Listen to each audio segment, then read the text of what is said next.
Hi guys, I'm Dr. Jeremy. Dr. David here. We're from Sprouting Health Chiropractic and Kinesiology. Today we're going to be talking about gluten and people that have symptoms after eating gluten.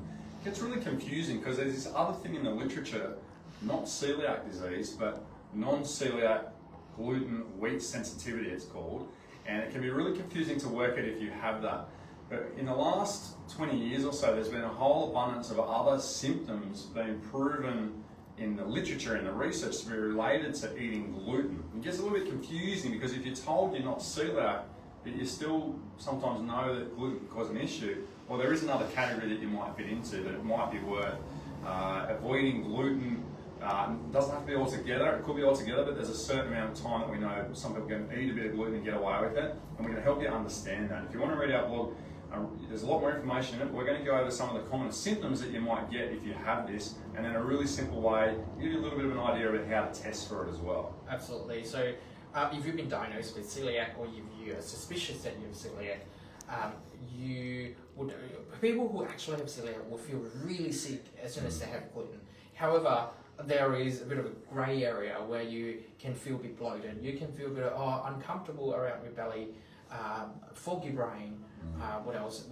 It can affect the nerves as well. You know, you might feel like your injury is not healing as well as you expect it to be as well. So headaches, anxiety, fatigue are some of the other symptoms as well. Absolutely, if you're tired, that's a big one. I think the big thing to realise is it's not just gut. Even some full celiacs sometimes don't even have a gut pain. Oh, that's a big one. I forgot. Symptoms, dermatitis. So eczema, things like that. It is quite likely to coming from a gut dysfunction.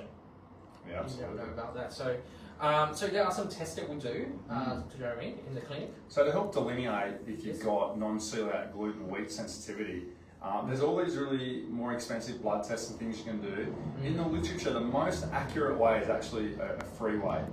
It doesn't cost anything to do this. And it's a list that you rate yourself over a period of 3 to 6 weeks once you've stopped eating the food.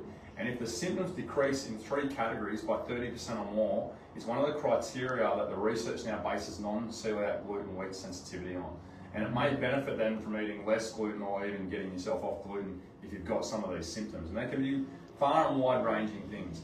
If you want to learn more about some of the symptoms that we just went through, or how to test if you've got these symptoms, and how to run this specific test on you, come in and see one of our doctors, chiropractic and kinesiology at Sprouting Health, and we'll help you understand a little bit more about this, because some of the symptoms these things cause can be quite not relatable. You might even think some of them are linked up, like nerve pain even, and things like that. Absolutely. Can be a bit confusing. 100%. Who would have thought? That's all right. Yes. Thanks, guys.